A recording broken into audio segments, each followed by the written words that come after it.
बिस्मिल्लाहिर्रहमानिर्रहीम। आज की हमारी नशिस्त का सवाल वो सर्दी के मौसम में वज़ू और गुस्ल के मुतालिक है।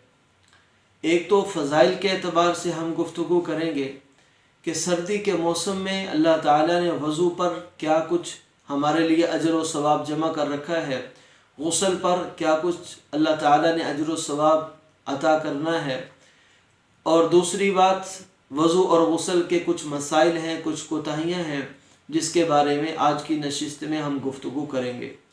सबसे पहली बात तो ये है कि वज़ू के मुताल्लिक़ अल्लाह के नबी सल्लल्लाहु अलैहि वसल्लम ने इरशाद फरमाया कि सर्दी में किया गया वज़ू अल्लाह ताला उसे दोहरा अजर अता फरमाते हैं। यानी आम हालात में जो वज़ू किया उस पर एक सवाब, और जब सर्दी में आदमी वज़ू करता है, नागवारी के बावजूद आदमी वज़ू करता है, तो उस नागवारी वाले वज़ू पर अल्लाह ताला इस इंसान को, मुसलमान को 2 गुना अजर अता फरमाते हैं। ऐसे ही अल्लाह के नबी सल्लल्लाहु अलैहि वसल्लम ने 6 बातों के बारे में फरमाया कि 6 बातें दीन और दुनिया दोनों की भलाइयाँ ही भलाइयाँ हैं, खैर की तमाम बातें इन्हीं में पाई जाती हैं।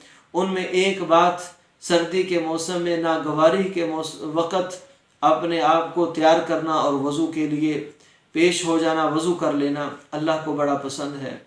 ऐसे एक दफ़ा अल्लाह के नबी सल्लल्लाहु अलैहि वसल्लम ने फरमाया, क्या मैं तुम्हें ऐसा अमल ना बताऊं जिससे तुम्हारे गुनाह झड़ना शुरू हो जाएं और तुम्हारे दर्जात बुलंद होना शुरू हो जाएं। सहाबा ने पूछा, फरमाया या रसूलुल्लाह सल्लल्लाहु अलैहि वसल्लम ज़रूर बताएं। तो आप सल्लल्लाहु अलैहि वसल्लम ने फरमाया कि सर्दी के मौसम में वज़ू करना, नागवारी के वक़्त वज़ू कर लेना, ये गुनाहों को माफ़ करने वाला और दर्जात को बुलंद करने वाला अमल है। गुस्ल के बारे में अल्लाह के नबी सल्लल्लाहु अलैहि वसल्लम ने फरमाया कि 3 आमाल ऐसे हैं जो कमाल चोटी के ईमान की अलामत है। यानी जिस आदमी में ये 3 अमल हैं तो ये ईमान का बड़ा वाफर हिस्सा इसमें मौजूद है। नंबर 1, सर्दी के मौसम में गुस्ल करना उस वक़्त जब लोग आम तौर पर लोगों को मालूम ना हो, यानी रात को किसी वक़्त भी जब गुस्ल की हाजत हो जाए, किसी भी तरीक़े पर इंसान पर गुस्ल फ़र्ज़ हो जाता है एहतलाम की वजह से, जनाबत औरत का हैज़ से पाक हो जाना, निफास से पाक हो जाना, हम बिस्तरी के बाद जितने भी गुस्ल हैं जो नापाक हो जाता है आदमी, तमाम गुस्ल यानी जल्दी करने की कोशिश करना सर्दी के मौसम में ये ईमान के आला दर्जे की निशानी है। नंबर 2, गर्मी के दिनों का रोज़ा रखना, और नंबर 3, ऐसे वक़्त में नमाज पढ़ना जहाँ पर लोग देख ना रहे हों, ऐसी जगह पर नमाज पढ़ना जहाँ पर लोग देख ना रहे हों। ये 3 अमल आला दर्जे की चोटी के ईमान की बुलंदी वाले अमाल हैं।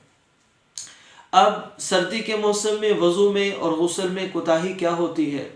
आम तौर पर सर्दी के मौसम में पानी ठंडा होने की वजह से, बाहर सर्द माहौल की वजह से आदमी जल्दी जल्दी वज़ू कर लेता है, जल्दी जल्दी गुस्ल कर लेता है। पाँव के उंगलियों के बीच की जगह खुश्क रह जाती है, जिस्म के गुस्ल के अंदर कुछ आज़ा खुश्क रह जाते हैं, क्योंकि जिस्म में खुश्की वाक़ई होती है जिसकी वजह से आदमी का गुस्ल या वज़ू नाक़िस रह जाता है। इसलिए एक तो सर्दी के मौसम में आज़ा को खूब मल मल कर धोने की ज़रूरत है ताकि कोई जिस्म का हिस्सा खुश्क न रह जाए। ऐसे ही सर्दी के मौसम में वज़ू की जगह पर जब आदमी वज़ू कर लेता है, मोज़ों का इस्तेमाल होता है, तो मोज़ों के इस्तेमाल में ऐसे मोज़े जो वाकई शरई मोज़े हैं, जिनके ऊपर मसा हो सकता है, वैसे मोज़ों का इंतखाब कीजिए। सारे चमड़े के बने हुए, या जिनके ऊपर नीचे चमड़ा लगा हुआ है, या जिनके सिर्फ नीचे चमड़ा लगा हुआ है, ऐसे मोज़ों का इंतखाब करें और उन पर मसा करें। आजकल मुरव्वजा जो जुराबें हैं उन पर मसा नहीं होता। ऐसी जुराब जो बहुत मजबूत और मोटी हो कर पानी नीचे ना रिसे और जुराब में 3 मील चला जा सके, और वो बग़ैर खड़ा किए सहारे के वो जुराब अपनी मोटाई और सख्ती की वजह से खड़ी हो सके, इन शराइत के हामिल अगर कोई जुराब है तो उस पर कर सकते हैं मसा, लेकिन ऐसी आजकल जुराबें मिलती नहीं। इसलिए मौज़ों के अहकाम किस तरह से मसा करना है, उंगलियों के साथ, 3 उंगलियों के साथ ऊपर की तरफ हाथ खींचना है, ये मसे का तरीका है। मुसाफिर के लिए 3 दिन और 3 रात है, मुकीम के लिए 1 दिन और 1 रात है। और मसे की मुद्दत जब आदमी वज़ू करके मोज़े पहन लेता है, जब फिर वज़ू टूट जाता है किसी भी वजह से, तब से उसकी मुद्दत शुरू होती है। غسل میں سارے موضوعوں کا اتارنا ضروری ہے، تو یہ موضوع کے مسائل کا جاننا بہت ضروری ہے۔